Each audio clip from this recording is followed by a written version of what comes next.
mungkin sedikit akan kami sampaikan kenapa ini sampai berlanjut kita gali. Ini cerita dikit. Bermula sebenarnya situs Brekahuripan ini atau dikenal Watu Ombo atau juga ada yang menyebut Yoni Klinterjo, dan ada juga yang lebih kenal dengan sebutan petilasan Tribuana. Ini ada 4 nama untuk satu situs ini. Tempatnya sama, yaitu di desa Klinterjo. Berawal dari keinginan masyarakat untuk mengembangkan situs, yaitu dengan membuat cungkup waktu itu yang pertama. Jadi mau sejarahnya di bagian tengah atau di tempat Yoni berada ini kan tidak ada atapnya, sementara banyak di antara pengunjung itu yang melakukan kegiatan pemanfaatan di bagian tengah dengan alasan ketika pada musim hujan maka yang memanfaatkan Yoni ini itu basah.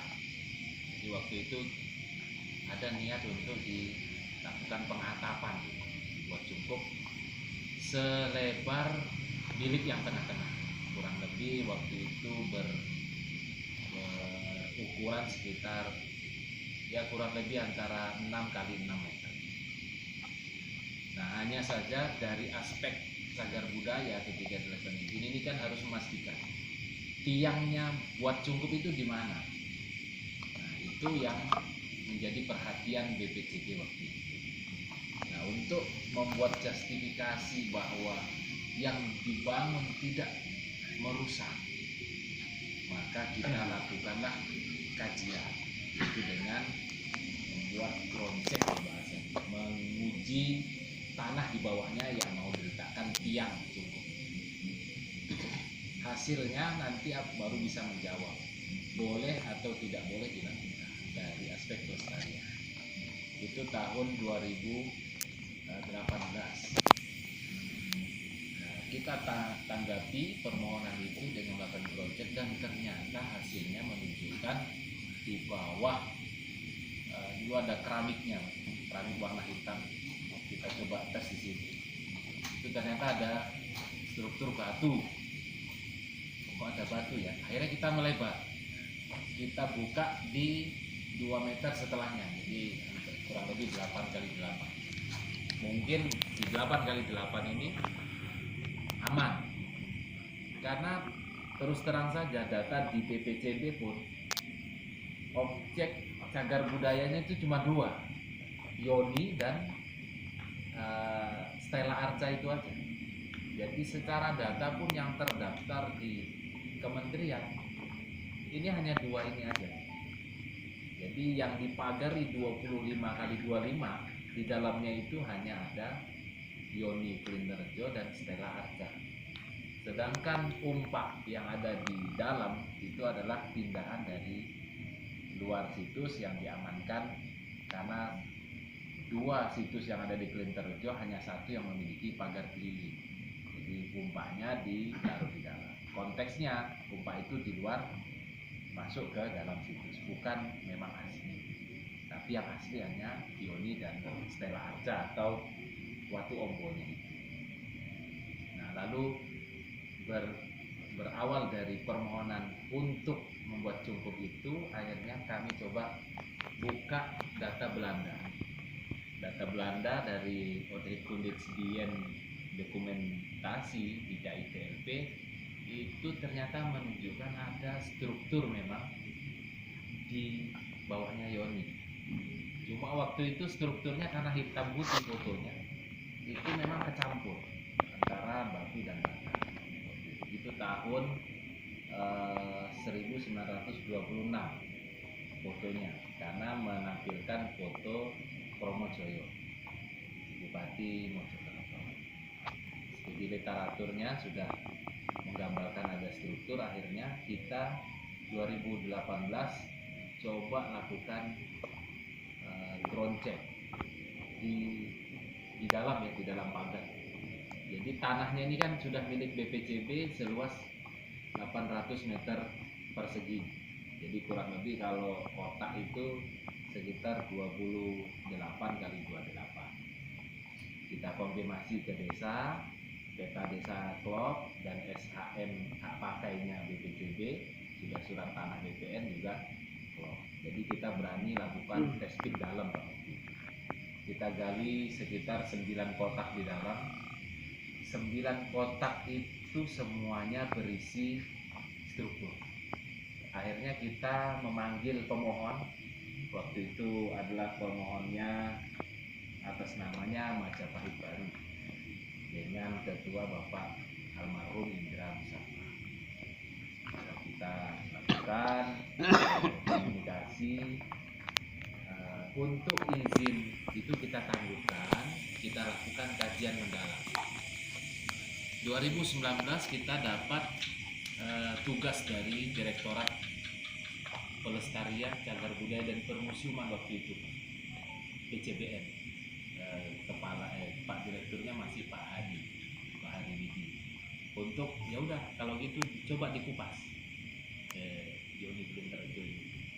Kita beraninya waktu itu adalah di sisi utara. Makanya 2019 kita pangkas semua pohon yang di utara, kita gali semua. Nah, dari hasil ekskavasi tahun 2019 kita menemukan struktur batu di sisi utara dari bilik Yoninya. Itu sampai ke pagar yang baru ya, katakan itu pagar besi, itu kan ada bata terus ada besi. Itu ketemu juga struktur bata di utara.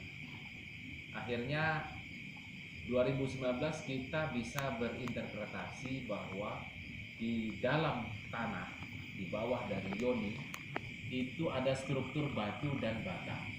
Waktu itu yang terlihat memang batu dan sedikit bata.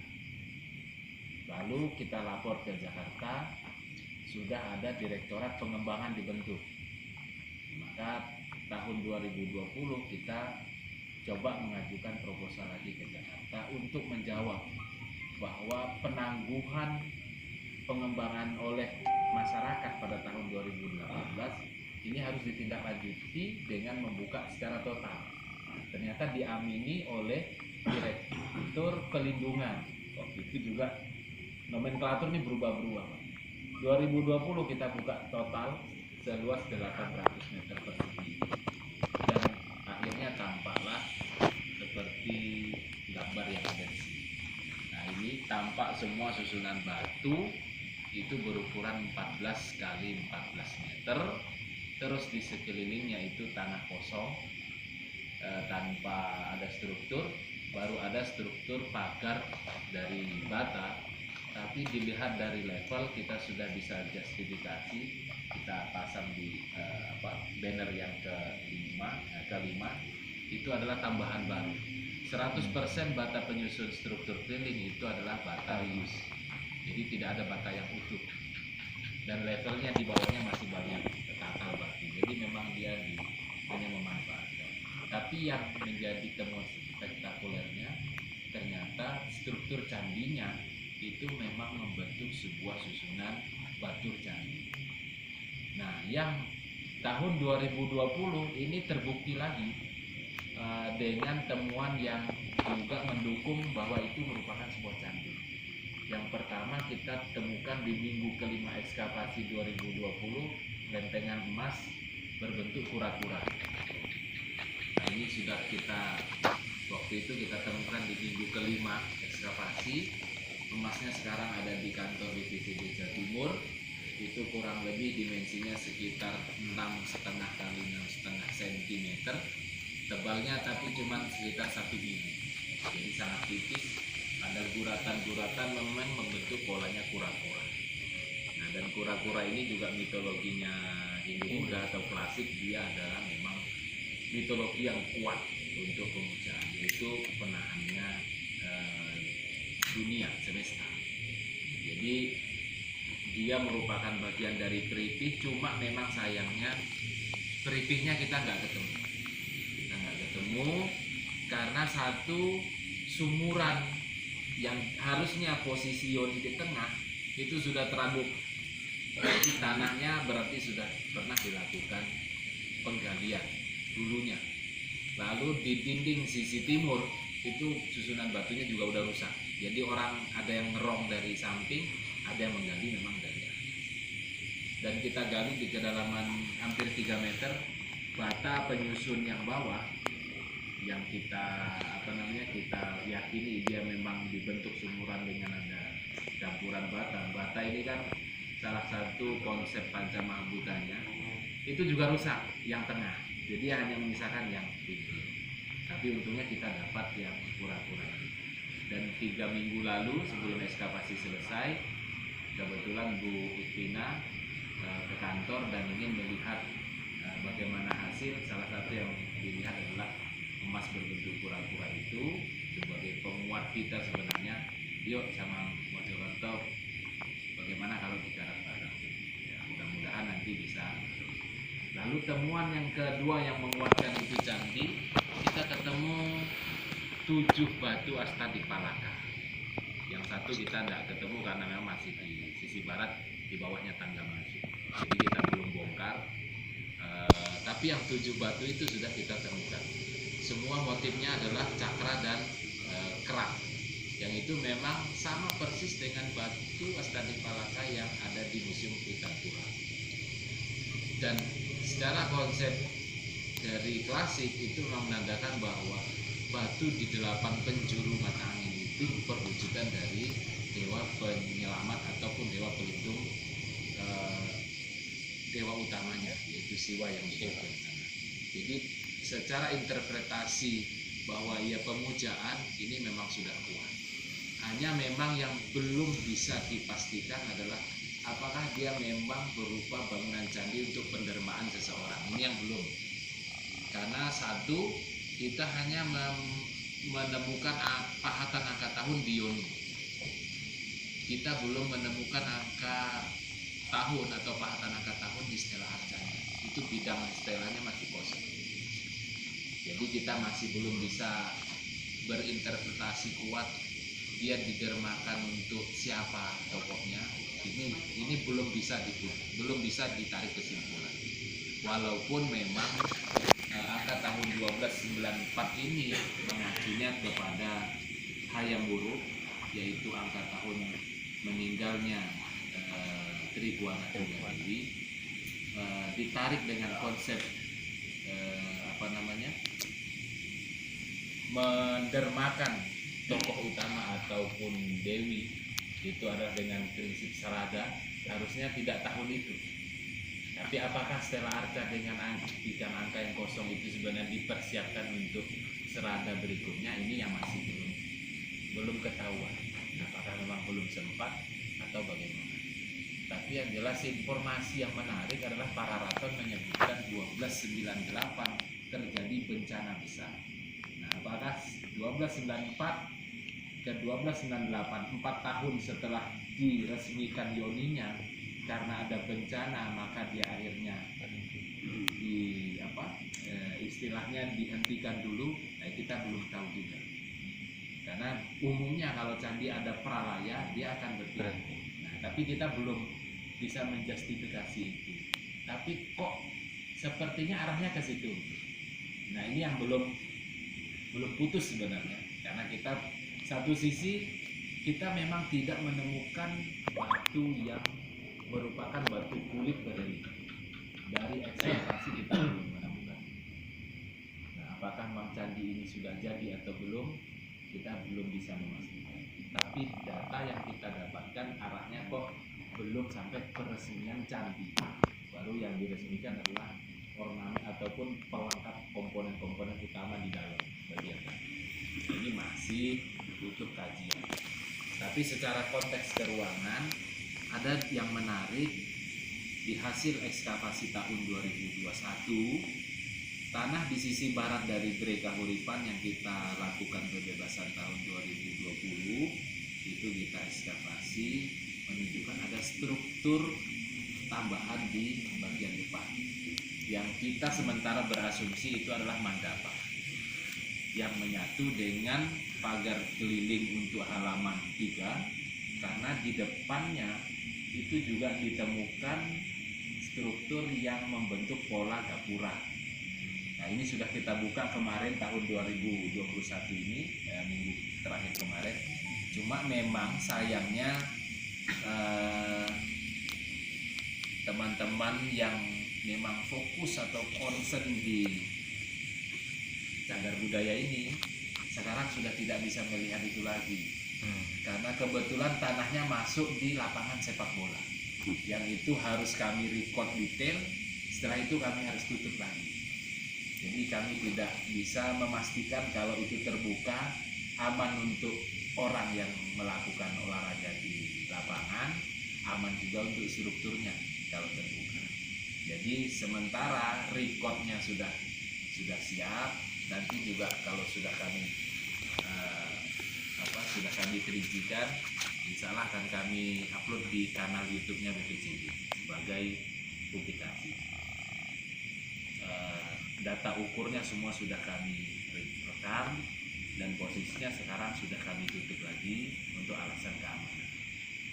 Dan untuk yang mandapa tadi, ini baru asumsi awal, itu kurang lebih ukurannya 20 kali 15. Memang letaknya nggak tepat presisi di depannya struktur candi, agak ke barat laut. Nah, tapi kondisi ini ternyata juga umum. Kami mengambil contoh ke Penataran, yang Pendopo Teras maupun Balai Agungnya juga nggak persis di depannya candi itu, tapi agak miring ke kanan atau ke sisi barat laut. Jadi apakah dia konteks halamannya sama dengan pola mandalanya Penataran, ini juga masih butuh kajian. Yang jelas tahun depan BPCB Jawa Timur akan mencoba mengidentifikasi kembali di sisi baratnya.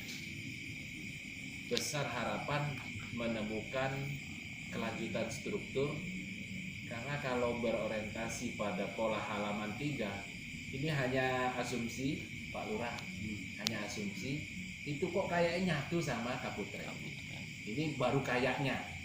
Jadi sepanjang 250 meter ini kayaknya menjadi satu pola ruang yang sama sebenarnya. Apakah dia akan sama luas dengan Penataran? Jadi kita juga walau kita perlu buktinya. Walaupun ada yang mengatakan kepada saya, Mas, ini satu kompleks besar gitu kan. Cuma memang tidak bisa diterima pihak BPCB karena alasannya adalah alasan supranatural. Sedangkan kami bergeraknya di material, harus ada bukti. Nah, tapi itu kami terima, tetap diterima sebagai input ataupun masukan kepada kami bahwa memang mungkin ada orang-orang tertentu yang diberikan kelebihan untuk dapat melihat itu, walaupun nanti tetap akan kita buktikan dengan temuan fisiknya. Salah satu yang mungkin bisa Bapak lihat juga, kita sudah familiar dengan ada struktur melintang di sini, kemungkinan masih dalam satu konteks. Nah, ini kan perlu bertahap, kita coba buka, kita koordinasikan dengan desa. Kalaupun dia menjadi satu konteks, nah ini kita juga diskusi dengan Pak Lutfi selaku peneliti arkeologi klasik. Kemungkinan besar ada gapura lagi dekat sini satu, yang bentuknya mungkin adalah bentar. Berarti kalau bentar ngacunya ke Ringin Lawang. Nah, kalau yang di timur, yaitu yang ketemu dengan Mandapa tadi, itu kemungkinan besar bentuknya adalah Padu Laksa, yang kemungkinan besar bentuknya mirip dengan Gapura Bajang Ratu. Karena umumnya, ini cuma kita berbicara umumnya, Pak, hasil interpretasi mengacu pada analogi arsitektural klasik. Halaman 1, 2, 3 umumnya kalau dia ada gapuranya setiap dinding ataupun pembatas halaman, maka ada Bentar, dan Paduraksa menuju ke halaman 3. Nah, kemungkinan besar kalau nanti tahun depan kita dapat fasilitasi lagi dari Pak Lurah, karena sebagian besar Pak tanah yang di sisi barat ini punyanya kas desa. Dan alhamdulillah waktu di lapangan sepak bola diberikan kemudahan sama Pak Kepala Desa dan juga perangkat itu untuk memperbolehkan membuka itu. Nah, kemungkinan tahun depan kita bisa buka, minimal kita menemukan gapura lagi. Baru nanti bertahap kita akan buka lagi sampai ke sungai. Ada kali di dekat sini di ujungnya kebun tebu juga kita sudah buka, cek tahun 2018 masih ketemu. Artinya kalau memang itu terbukti menjadi satu kesatuan, kami yakin sekali sebenarnya ketika kita revitalisasi dengan aspek cagar budaya sangat memungkinkan ini akan banyak yang melirik untuk melihat ke green tourism. Tapi tetap dengan satu paket candi-candi yang ada di Bejijong seperti Berahu, Gentong, ada pendukungnya Panggih, ya yang buruk juga nanti bisa dipadukan dengan clean tourism.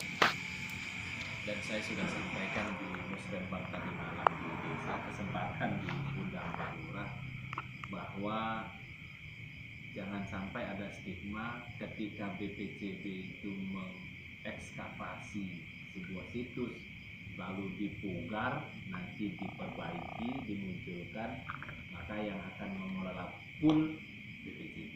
Jadi kami tetap berperan pada tugas dan fungsinya, hanya sebatas pada melakukan upaya pelestarian. Sedangkan pengelolaan ke depan itu tetap kembali kepada masyarakat melalui pemerintah daerah. Syukur-syukur Pak Kepala Desa juga sudah punya ancang-ancang rencana pengelolaannya, entah itu dalam bentuk wisata desa, wisata budaya dan lain sebagainya. Silakan desa berkreasi, pemerintah daerah silakan membantu memfasilitasi dengan publikasinya, marketingnya silakan. Kami tetap pada ranahnya, yaitu untuk memastikan bahwa aspek pelindungan itu tetap dilaksanakan, pengembangan dan pemanfaatannya kami monitoring agar tidak menjadi potensi kerusakan terhadap hanya sebatas itu. Tapi pengelolaan pemanfaatan ekonominya, wisatanya silakan ke pemerintah daerah maupun desa. Tahun depan insya Allah kami akan lanjut, Baik Bom dan Bapak-Bapak sekalian, akan lanjut ke sisi barat dan kemungkinan besar akan berjalan masih 5 tahap lagi. Jadi menyusur terus sampai ke barat, walaupun di tahun depan insya Allah yang candi sudah kami lakukan kajian teknis. Jadi yang gali jalan terus, tapi yang kajian teknis untuk pemugaran juga berjalan. Jadi di sini nanti gali, di sini akan direkonstruksi. Jadi tidak menunggu tahun 2026 selesai gali baru direkonstruksi, enggak. Kelamaan nanti saya sudah nggak ada lagi baru direkonstruksi. Saya nggak bisa. Jadi percuma lu digali-gali itu aja jadi kubur lagi gitu kan. Jadi insya Allah tahun depan ada 2 tim. Jadi saya nanti tetap pegang yang ekskavasi. Nanti ada tim satu lagi yang khusus persiapan untuk rekonstruksi.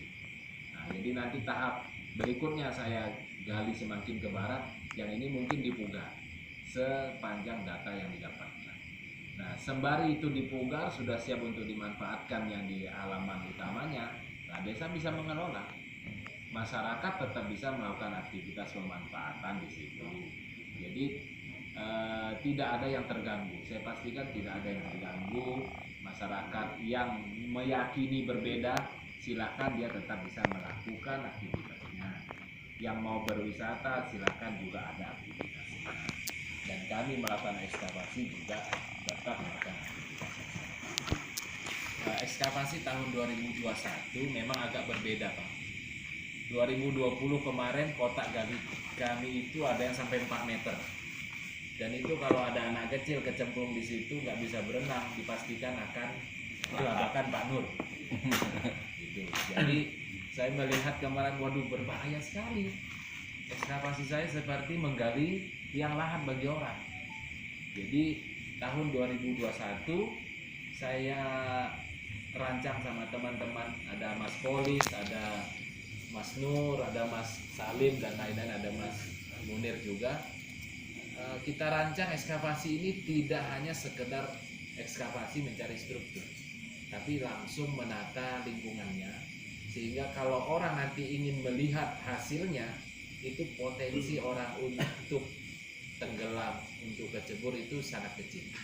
Jadi langsung kami tata lingkungannya. Kotak gali yang sudah dilakukan perekaman data kami tutup kembali sesuai dengan level yang serasi. Terus di bagian inti sudah kami tanami rumput, sehingga kalau orang mau lihat insya Allah sudah aman. Kecuali kalau nanti bulan 12, bulan 1 memang karena airnya agak dalam, kami belum bisa melakukan pembendungan air samping, itu mungkin memang masih harus hati-hati. Tapi kalaupun nggak sengaja terpleset misalkan, itu paling hanya sampai sedengkul atau setinggal. Jadi kotak dalam sudah tidak ada lagi. Semuanya sudah sampai pada level batu candi. Mudah-mudahan tidak terlalu berbahaya. Walaupun di semua sisi sudah kami pagari agar aman aja sebenarnya. Dan mudah-mudahan tahun depan, karena yang kami gali ini adalah tanah kas desa, jadi kami juga nggak bisa langsung gali buka langsung terbuka. Mungkin tetap langsung hanya perekaman data, kami tutup kembali sesuai kebutuhannya. Kalaupun nanti proposal terkait tukar guling tanah desa itu bisa berhasil di kementerian, itu akan lebih mudah lagi. Jadi kami gali langsung buka, gali langsung buka. Jadi secara kasat mata, kalau orang mau drone dari atas itu akan tampak semua struktur yang menyatu dengan Candi Girigali. Jadi sebenarnya adalah tujuan muluknya seperti itu, tapi mudah-mudahan bisa langsung diakuisisi sama Girigali. Karena memang untuk lahan ini kalau di BPCB memang sangat panjang administrasinya dibanding kalau kita langsung menuju ke Jakarta. Kalau ke Jakarta kemarin hanya sekitar 1 bulan itu sudah langsung bisa ACC. Jadi birokrasinya lebih cepat. Jadi kita harapannya nanti ya juga seperti itu. Dan tetap kami mohon dukungan kepada masyarakat Telinterjo khususnya, bahwa ekskavasi ini tujuannya adalah untuk menampakkan potensi itu yang kemungkinan nanti juga akan bisa dimanfaatkan oleh masyarakat untuk melakukan kegiatan pemanfaatan, entah itu wisata, ekonomi, dan lain sebagainya. Dan satu yang kami tekankan, BPCB tidak mengambil profit related terhadap ini. Memang pure untuk melestarikan. Untuk urusan keuntungan ekonominya, silakan itu menjadi daya tarik. Mungkin itu sih Pak Eko yang bisa saya sampaikan. Mudah-mudahan bisa lancar. Kalau